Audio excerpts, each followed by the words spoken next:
eee, dia katakan bahwa, kami adalah, sekutunya Quraisy.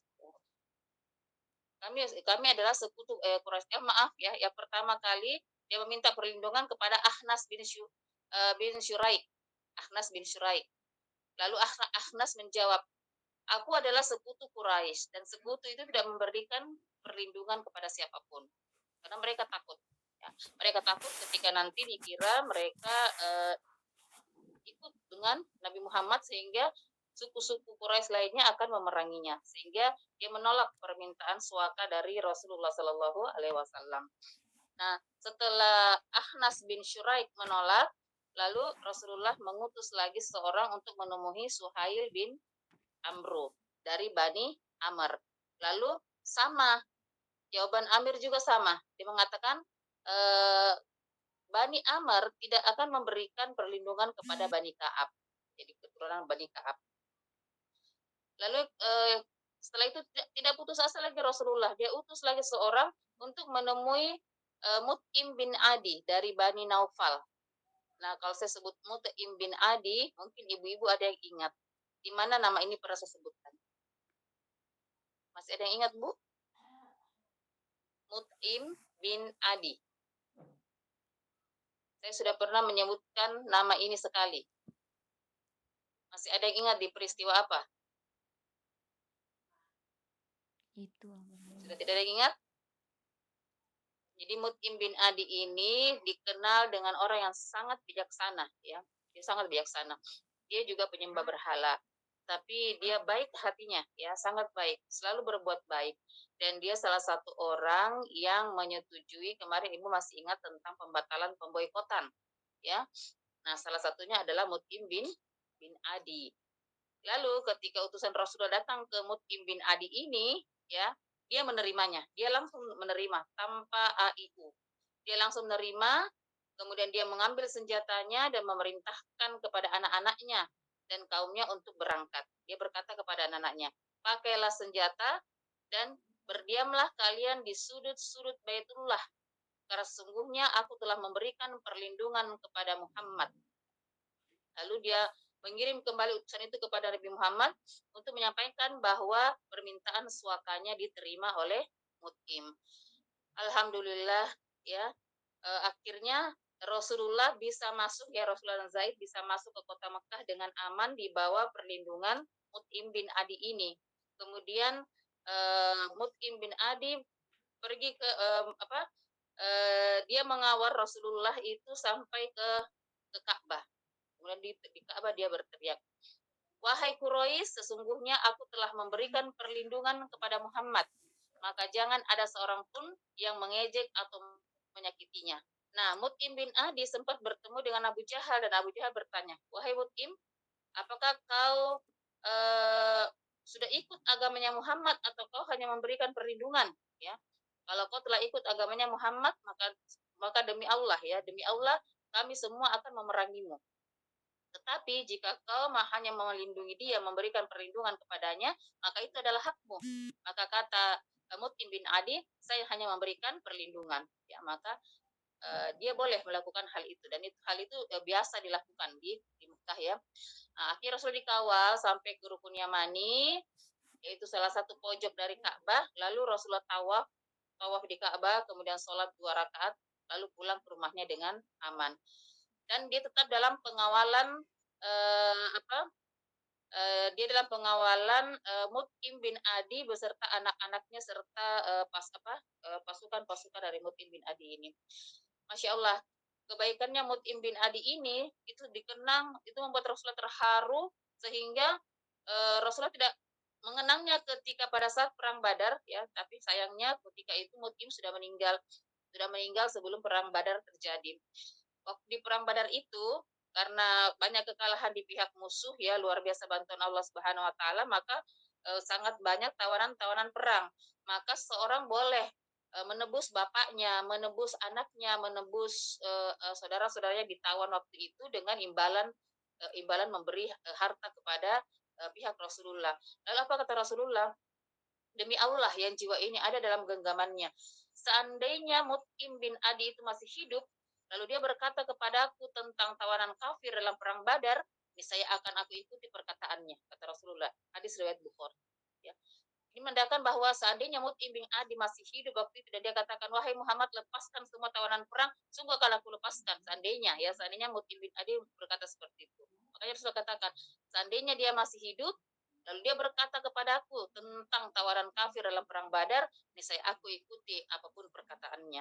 Begitu besarnya rasa terima kasih Rasulullah Shallallahu Alaihi Wasallam kepada Mut'im yang sudah memberi keamanan pada saat itu, di saat orang-orang tidak mau memberikan perlindungan lagi kepada Rasulullah Shallallahu Alaihi Wasallam. Nah, akhirnya setelah gagal di Taif, kemudian Rasulullah sudah masuk ke kota Mekah, langkah yang Rasulullah susun itu adalah, wah ini sudah dekat musim haji, ya karena Rasulullah tiba di Mekah itu pada bulan Zulhijjah. Ya.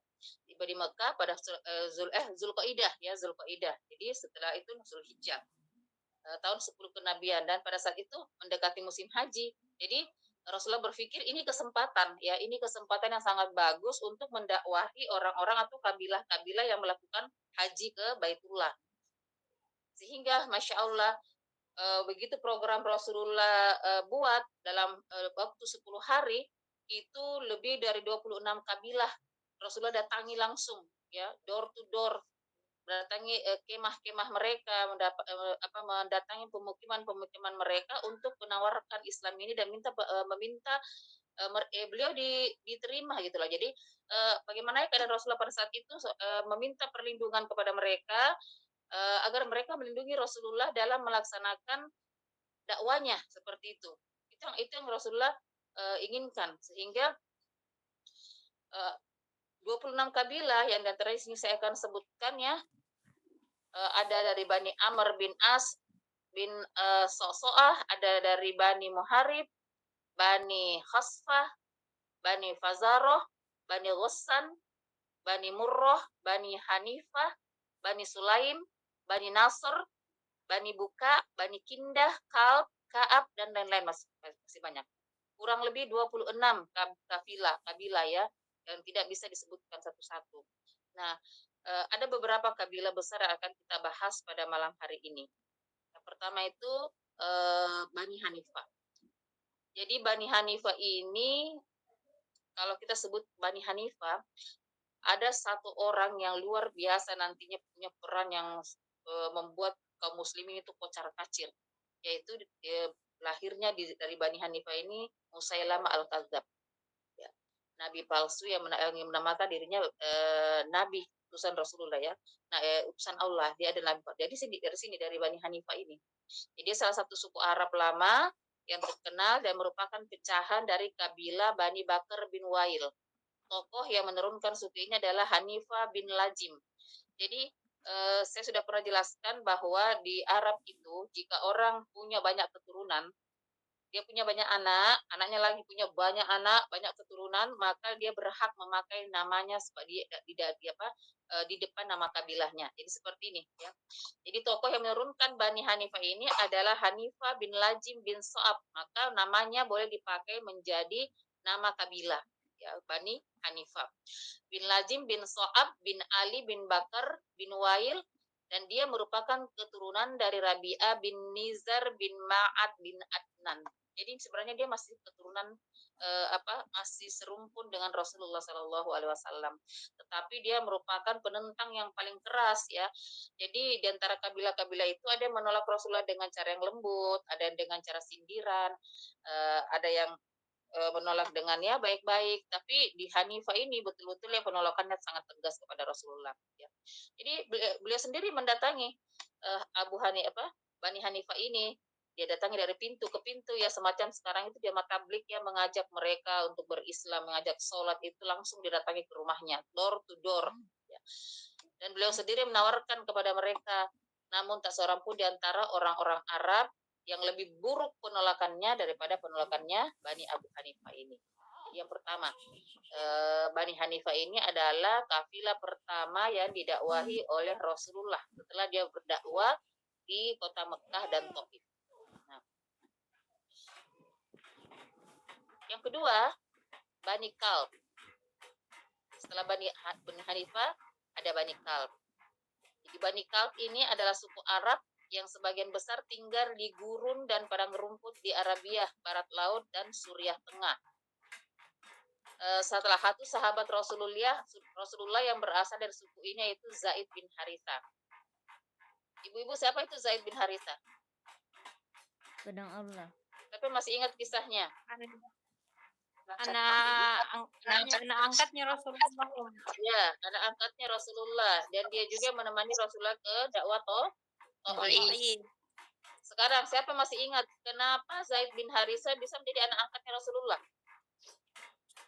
Zaid bin Harith itu Satu orang. ya, kan waktu itu ini Kiomi jadi tawanan Ki. Zaid bin Harith kemudian dimerdekakan Ki. Dimerdekakan Ki sama Khadijah, dijadikan Ki hadiah ke Rasulullah. Oke. Lalu kenapa dia bisa jadi budak? Dijadikan budak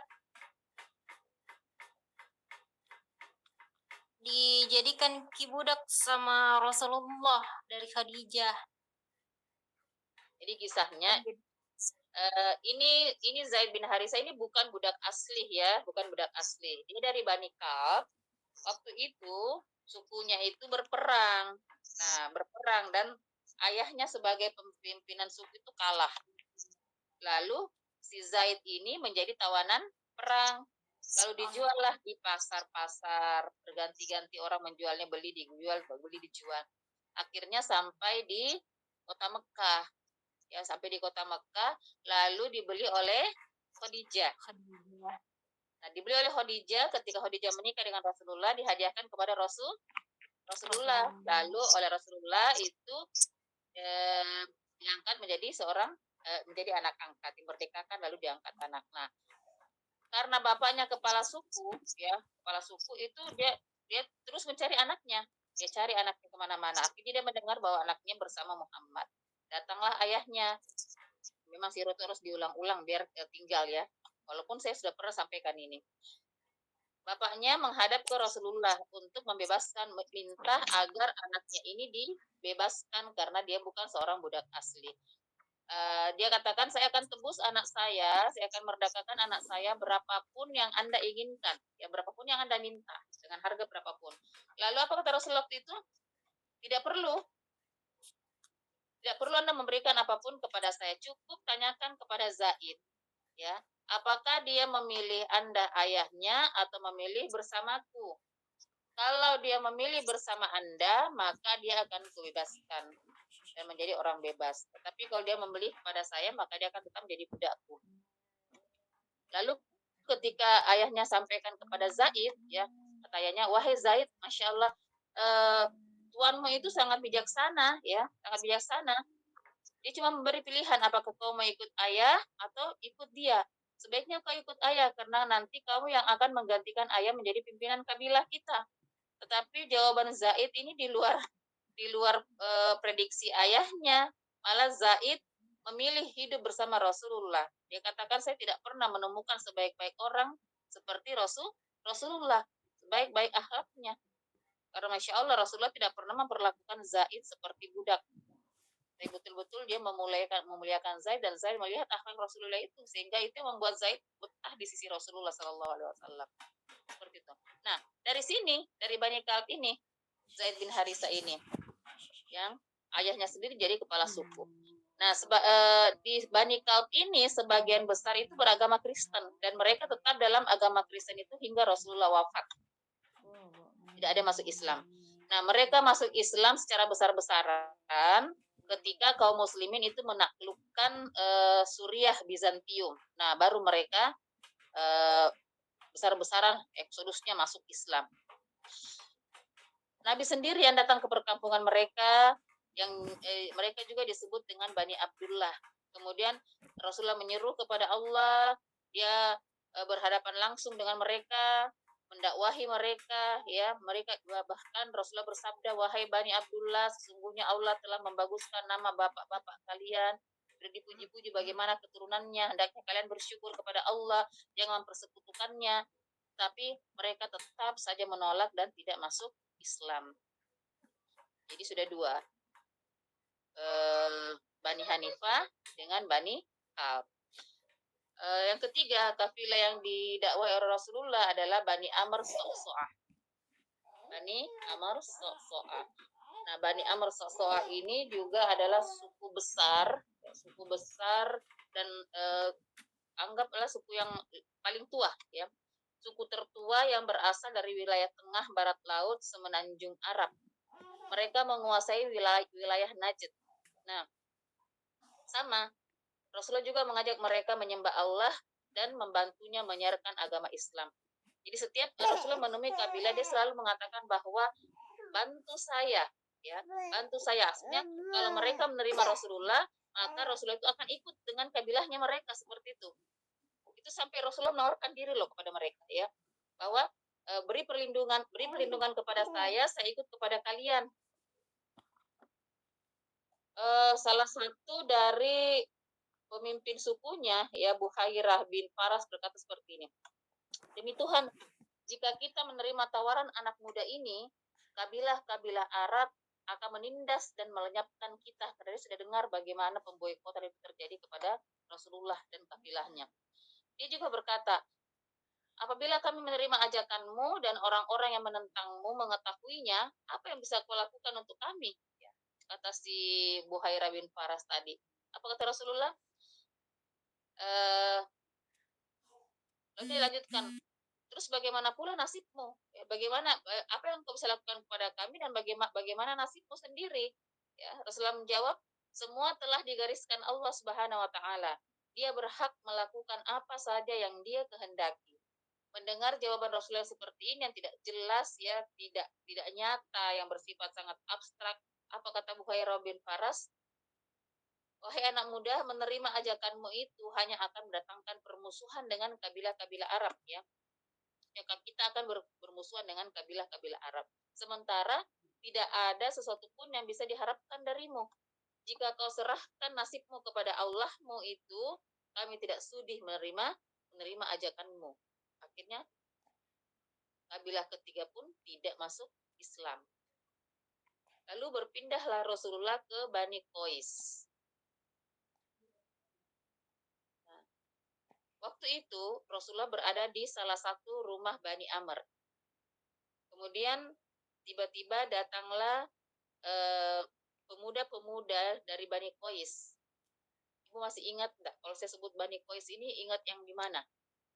Saya pun sudah pernah menyebutkan Bani Qais ini pada kisah penyebab terjadinya perang Fijar, ya. Di situ yang bersengketa adalah Bani Qais Ailan dengan Bani Kinanah. Suku Kinanah. Nah, yang ini Bani Qais. Jadi anak-anak muda Bani Qais itu didakwahi oleh Rasulullah, sama Rasulullah mengajak mereka kepada Allah, dia memperserikatkannya. Rasulullah meminta perlindungan dari mereka dalam menyebarkan dakwah. Akhirnya ya, anak-anak muda biasanya itu cepat tertarik dengan hal-hal seperti itu. Ideologisnya masih tinggi, ya. Akhirnya mereka berbaiat kepada Rasulullah dan berjanji kepada Rasulullah untuk melindungi Rasulullah. Tapi tidak lama setelah itu, karena lihat rame-rame, datanglah kepala sukunya bernama Bajrah bin Qais. Lalu dia tanyakan, siapa orang ini? Mereka menjawab, anak-anak muda itu menjawab, Muhammad al-Quraisy, ya, maksudnya Muhammad dari kabilah Quraisy. Ada urusan apa kalian? Ya, apa yang kalian perbincangkan tadi, ya, sampai kayak serius sekali, ya, seru sekali. Terus dia katakan, dia mengatakan dia adalah utusan Tuhan, ya. Lalu apa kata si Bajrah mendengar hal tersebut? Dikatakan, berdirilah anak muda dan pergilah, jika engkau bukan bagian dari kami, sungguh aku telah memenggal lehermu. Lalu Rasulullah akhirnya naik ke atas untanya, hendak berlalu, hendak pergi meninggalkan mereka. Begitu Rasulullah di atas unta, si Bajrah ini langsung memukul lutut unta tersebut hingga Rasulullah jatuh terjerembab. Ya. Tapi walaupun seperti itu, Rasulullah tidak marah. Rasulullah masih tetap tersenyum. Sehingga beberapa dari anak-anak muda Bani Amr itu berdiri karena dia tidak setuju dengan perlakuannya si Bajrah tadi. Berdiri pula lah dari pemuda Bani Qais dan mereka hampir berkelahi waktu itu. Tapi sempat dilerai oleh Rasulullah Sallallahu Alaihi Wasallam. Akhirnya Bani Qais pun tidak ada yang masuk Islam. Jadi sudah 3, Bani Hanifah, Bani Amr Sa'sa'ah, Bani Qais, dan yang sekarang keempat Bani Syaiban. Bani Syaiban ini tempat tinggal Bani Syaiban itu terletak antara negara Persia dan Arab. Suku ini mempunyai tiga orang pembesar. Maka Rasulullah mendatangi dan mengajak mereka ke Islam ditemani oleh Abu Bakar. Kenapa Rasulullah mengajak Abu Bakar? Karena Abu Bakar dianggap orang yang banyak sekali tahu mengenai seluk-beluk suku-suku di Arab waktu itu. Nah, kemudian anehnya kepergian mereka ini diikuti oleh Abu Lahab ya. Abu Lahab pun seperti itu. Sejak Rasulullah mengikrarkan tentang dirinya Nabi di Bukit Sofa waktu itu ya, Abu Lahab sudah terus mendustakan Rasulullah. Maka ketika Rasulullah ini berdakwah kepada kabilah-kabilah, dia itu terus mengikuti di belakangnya, ya, mengikuti.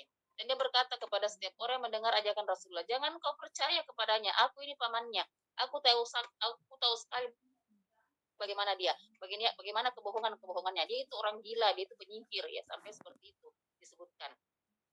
Tetapi Rasulullah dan Abu Bakar tidak peduli dengan ocehan-ocehan dari Abu Lahab tersebut ya.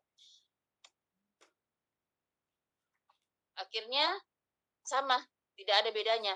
Bani Syaiban pun seperti itu, tidak menerima ajakan Rasulullah. Sampai 26 kabilah ya, seperti itu. Bukan cuma kabilah yang Rasulullah dakwai, tapi juga tokoh-tokoh besar, tokoh-tokoh yang punya pengaruh diantaranya. Jadi kita tidak membahas semua kabilah karena terlalu banyak ya. Begitupun tokoh-tokoh.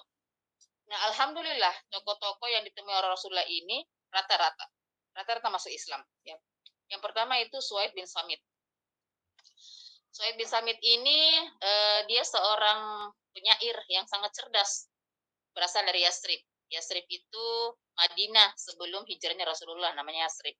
Setelah Nabi hijrah baru dirubah menjadi Madinatul Munawwarah. Jadi diberi julukan Al-Kamil, manusia yang sempurna oleh kaumnya. Dia sangat dihormati, dia sangat disucikan, ya. Dia sangat dikultuskan di kaumnya. Kemudian waktu musim haji, dia datang berhaji, dia bertemu dengan Rasulullah dan berdialog tentang Luqmanul Hakim. Rasulullah membacakan surah Luqman. Akhirnya dia menerima kebenaran Al-Quran itu. Nah, ada riwayat mengatakan bahwa waktu bersama Rasulullah, dia tidak menyatakan keislamannya di depan Rasulullah, tetapi dia sudah sangat percaya apa yang dikatakan oleh Rasulullah, dia sudah yakini itu. Maka pulanglah dia ke Yasrib. Nah, waktu itu di Yasrib kan lagi panas-panasnya antara Khosraj dan Aus, sehingga terjadilah perang Buas. Maka dia terbunuh di perang Buas itu sebelum Rasulullah hijrah. Tetapi menurut pengakuan kawan-kawannya, dia mengatakan bahwa Suhaib bin Samit ini telah Islam. Artinya dia tidak berislam di depan Rasulullah Shallallahu Alaihi Wasallam, tetapi begitu pulang ke Yasrib dia masuk Islam ya, sehingga teman-temannya bersaksi bahwa sesungguhnya Suhaib bin Samit ini adalah Islam. Ada pula riwayat mengatakan bahwa ketika bersama Rasulullah, Rasulullah membacakan Al-Quran, dia menerimanya lalu masuk Islam. Maka para ulama berbeda pendapat tentang Suhaib bin Samit ini. Apakah dia sahabat Rasulullah atau bukan? Karena dia bertemu Rasulullah tapi tidak berislam di depan Rasulullah. Yang kedua, Iyas bin Mu'adz. Dia juga sama, dia seorang pemuda dari Yasrib. Waktu itu dia rombongan dengan teman-temannya itu menuju ke kota Mekah. Tapi tujuannya bukan untuk haji, bukan untuk umroh ya, bukan untuk tawaf maksud saya.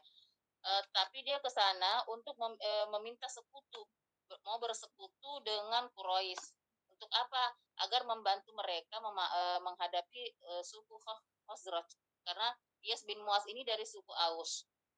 Nah, Aus dengan Khazraj ini kan tidak pernah damai ya, berperang terus. Kemudian dihasut oleh tiga suku Yahudi ini, ya, Bani Qainuqa, Bani Quraiza, dan Bani Nadir.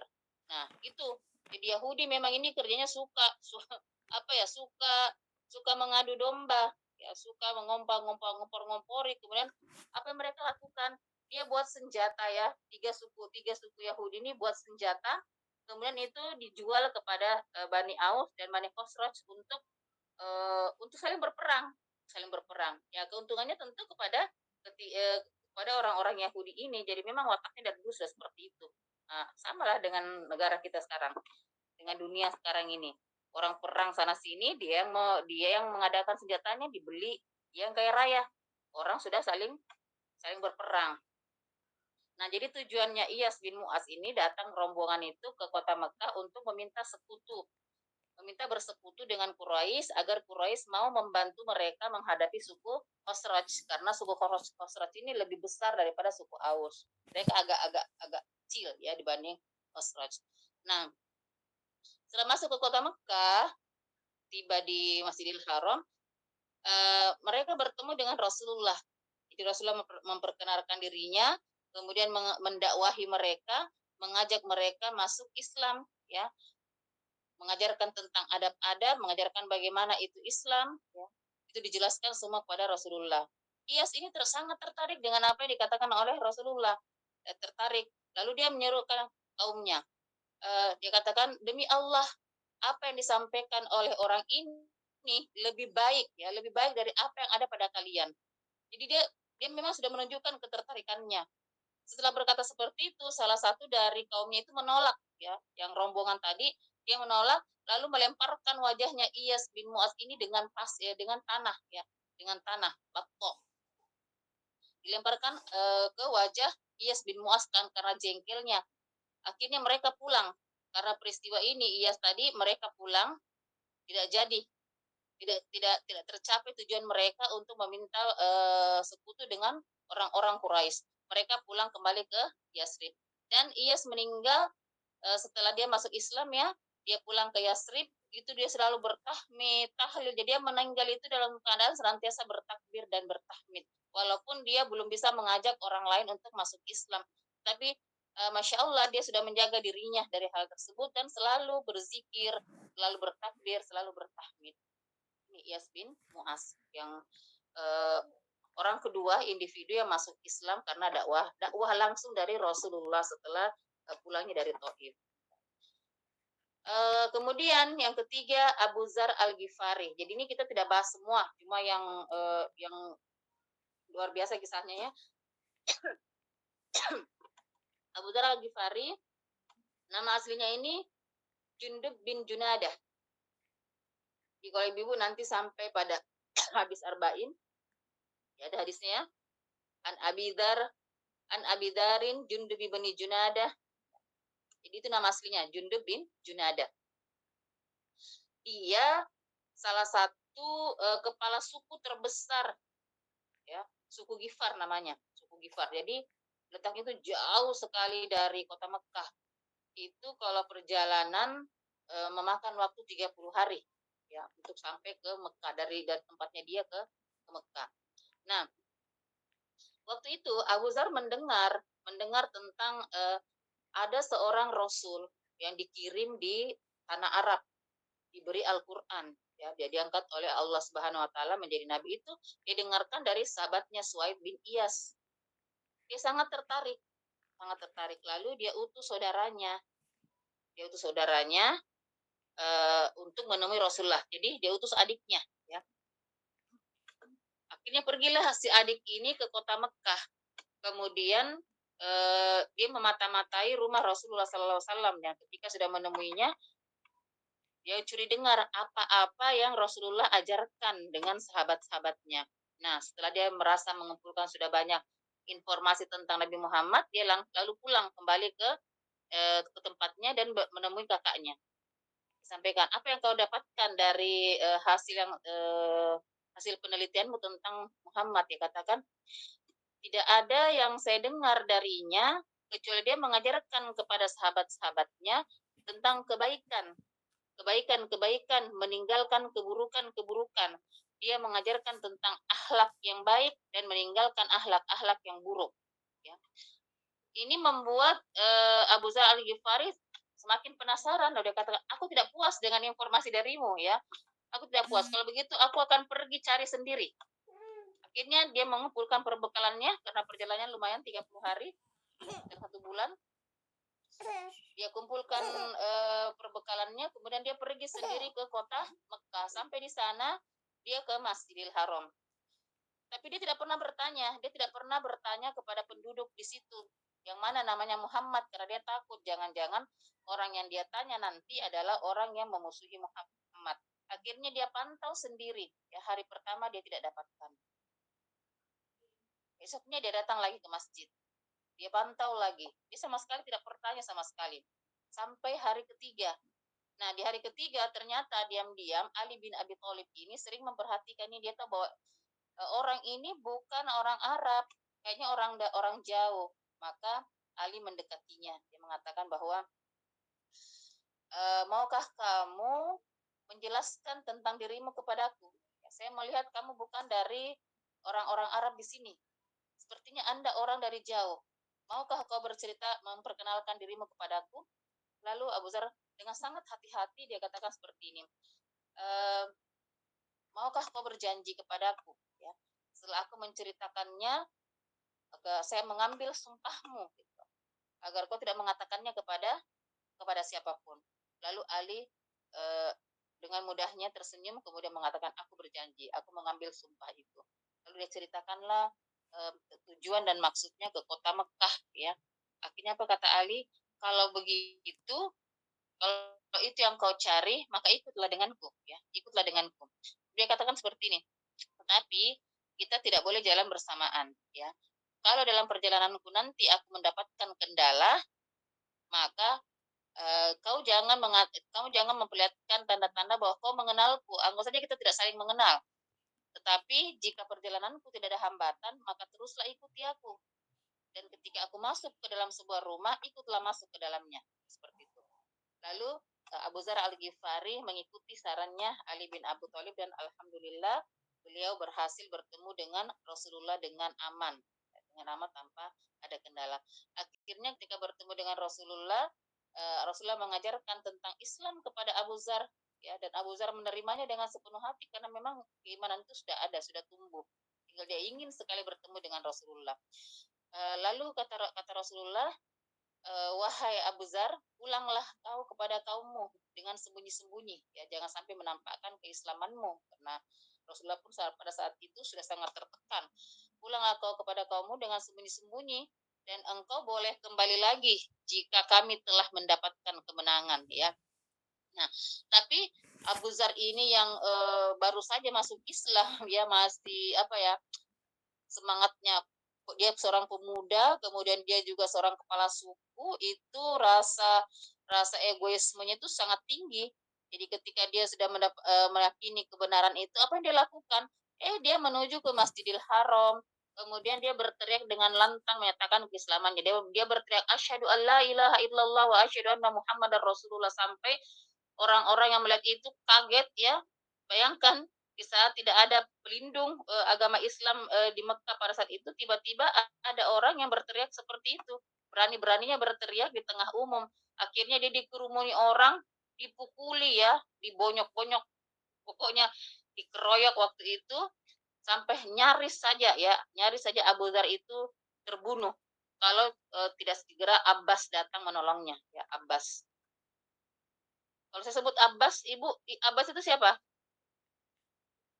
Paman Rasulullah, Umi. Oke, paman Rasulullah. Jangan sampai disebut berulang-ulang ternyata belum nyantol, ya. Jadi pamannya Rasulullah. Abbas, Hamzah, ya, itu pamannya Rasulullah. Nah, ada datang Abbas menolongnya. Lalu Abbas katakan apa? Celaka kalian. Tidakkah kalian tahu bahwa yang kalian gebuki ini adalah kepala suku Gifar, yang mana suku itu akan kalian lewati, ya, akan kalian lewati setiap akan berdagang ke negeri Syam. Akhirnya mereka berhenti menggebuki si Abu Zar ini. Nah, selamatlah di hari pertama. Tapi begitu besoknya dia datang lagi, ya. Datang lagi ke Masjidil Haram, kemudian menyatakan lagi keislamannya, berteriak bersyahadat seperti itu. Digebukin lagi, ditolong lagi sama Abbas, ya, seperti itu, sampai sampai 3 kali seperti itu. Ini menandakan bahwa Masya Allah orang-orang baru masuk Islam saja itu sudah berani memperjuangkan Islam seperti itu. Oh, saat ini Islam itu diinjak-injak, diremehkan, tapi tidak ada yang berani bersuara. Ini Islamnya Abu Zar Al Ghifari yang langsung diislamkan oleh Rasulullah Sallallahu Alaihi Wasallam di tahun ke-10 kenabian. Ada lagi Tufail bin Amru Ad-Dausi, ya, Tufail bin Amru Ad-Dausi. Nah, Tufail bin Amru Ad-Dausi ini juga dia tokoh, dia tokoh besar, ya, tokoh yang sangat terkenal, dan datang ke kota Mekah untuk di musim haji itu mau berhaji. Waktu dia masuk ke Mekah, dia disambut karena dia pembesar, dia tokoh, dia disambut, ya, anggaplah tamu negara. Jadi disambut juga oleh orang-orang penting di Mekah waktu itu. Maka disambutlah dengan Abu Jahal, ya, Abu Lahab, dan yang lain-lainnya, Abu Sufyan. Kemudian sebelum masuk itu dia sudah terus diperingati, hati-hati ya, jangan sampai kau termakan nanti omongannya Muhammad, dia itu orang gila, dia itu penyihir. Pokoknya dijelek-jelekkan lah Rasulullah kepada Tufail bin Amr ad-Daus ini. Sampai-sampai kata kata Tufail, sampai-sampai aku terpengaruh dengan ucapan mereka, ya, karena begitu banyaknya pembesar-pembesar Quraisy ini memperingatkan aku bahwa jangan sekali-kali kau dengar perkataannya Muhammad, dia itu orang gila, dia itu seorang penyihir, dia itu orang yang memecah belah persatuan, orang yang murtad dari agama nenek moyang. Akhirnya dikatakan saya terpengaruh, ya, saking terpengaruhnya dia masuk ke kota Mekah itu dengan memberi sumbatan, dia sumbat telinganya supaya dia tidak mendengar itu apa yang dikatakan oleh Rasulullah Sallallahu Alaihi Wasallam. Nah, waktu dia ke Masjidil Haram, ya, dia ke Masjidil Haram, dia melihat Rasulullah itu sholat lalu membacakan ayat-ayat. Dia sudah sumbat ini telinganya. Tetapi begitu melihat Nabi Muhammad, Masya Allah, dia jadi penasaran. Dia penasaran, apa sih sebenarnya yang dia baca, ya? Apa dia baca? Jadi penyebutnya dia lepas. Dia dengarlah apa gitu. Jadi Tufail ini mendengar bacaannya Rasulullah. Begitu dia mendengar, dia langsung mengakui dalam hatinya, ya, dia menyatakan bahwa apa yang dibaca oleh Rasulullah itu sesuatu yang sangat indah. Dia katakan bahwa saya sudah mendengar banyak syair, tapi tidak ada seindah itu yang dibacakan oleh Muhammad. Tidak ada syair yang sebagus itu susunan kata-katanya. Itu bukan syair, ya. Itu bukan syair. Itu suatu hal kebenaran, suatu hal yang sangat indah. Akhirnya karena Karena dia penasaran, begitu Rasulullah sudah sholat, dia ikuti, dia kuntit itu Rasulullah. Begitu Rasulullah masuk ke rumahnya, dia ikut juga masuk ke rumah Rasulullah. Lalu dia bertanya, wahai Muhammad, tolong jelaskan kepadaku apa yang tadi kau baca itu. Apa yang kau baca itu? Padahal sudah sumbat telinganya ini. Apa tadi yang kau baca? Jadi Rasulullah menjelaskan tentang Al-Quran. Lalu didakwahilah oleh Rasulullah. Rasulullah menjelaskan tentang bagaimana itu Islam, ya, bagaimana itu syariat-syariat Islam, bagaimana tentang Allah, itu dijelaskan kepada Tufail. Akhirnya Tufail masuk Islam dan berniat menyebarkan ke kabilahnya. Kabilahnya dia katakan, wahai Muhammad, saya ini seorang pemimpin besar, maka saya akan kembali ke kabilahku, lalu akan kudakwahkan agama ini, ya, kepada mereka. Tetapi tolong mohonkan kepada Tuhanmu agar dia bisa memberi tanda kepadaku. Beri tanda apa saja yang bisa membuktikan bahwa aku membawakan agama ini. Lalu Rasulullah berdoa, maka waktu itu dikisahkan bahwa Allah memberi tanda cahaya di wajahnya. Jadi di jidatnya sini, di antara kedua alisnya itu ada sinar, ya, ada sinar. Begitu diberikan sinar tersebut oleh Allah Subhanahu Wa Taala, Tufail merasa janggal. Dia mengatakan bahwa tanda seperti ini akan menampakkan bahwa saya adalah orang murtad dari agama saya. Jadi dia memohon lagi kepada Rasulullah bahwa mohonlah untuk dipindahkan cahaya ini, dipindahkan kemana saja, jangan di antara dua jidat. Lalu Allah memindahkan cahaya itu ke cemetinya, ya, cemeti kuda yang dia pakai biasa di ujungnya. Jadi dia cahaya itu tergelantung seperti pelita yang tergantung, ya, muallak. inilah kisah tentang Tufail bin Amr ad-Dausi. Walaupun dia ketika kembali ke kaumnya, sebahagian beriman, sebagiannya menolak. Jadi ada kaumnya yang menolak, tapi masya Allah di tahun kelima Hijriah setelah perang Khaybar ya, itu kaumnya semua masuk Islam ya di tahun ke-5 Hijriah. Masya Allah. Tufail bin Amr ad-Dausi. Yang selanjutnya Dima ya, yang namanya Dima As-Sa'laba Al-Azdi. Ya, disingkat Dima Al-Azdi. Nah, kalau Dima Al-Azdi ini, dia ini apa ya? Dia itu pintar meruqyah. Meruqyah itu dia bisa menyembuhkan orang dari penyakit-penyakit gangguan-gangguan seperti itu. Ya, bukan penyakit medis. Ya, anggaplah sekarang orang yang meruqyah ya seperti itu. Jadi dia pintar meruqyah, pintar menyembuhkan. Nah, waktu itu dia datang ke kota Mekah juga di musim haji. Dia tidak sengaja mendengar di majelisnya Abu Jahal dengan Abu Lahab. Dia mendengar bahwa ada seorang bernama Muhammad, yaitu gila. Nah, karena dia mendengar bahwa Muhammad itu gila, Dimat ini punya keinginannya bagus, keinginannya mulia. Dia katakan, kalau begitu aku akan menyembuhkannya, ya. Aku akan menyembuhkan dia. Jadi niatnya bagus. Lalu akhirnya Dimat ini pergi mencari Rasulullah.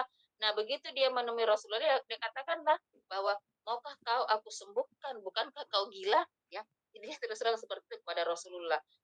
Saya akan menyembuhkanmu. Saya bisa menyembuhkan. Sudah berapa banyak orang-orang yang memiliki penyakit itu sembuh di tanganku. Kata si Dimat ini. Lalu maukah kau aku sembuhkan?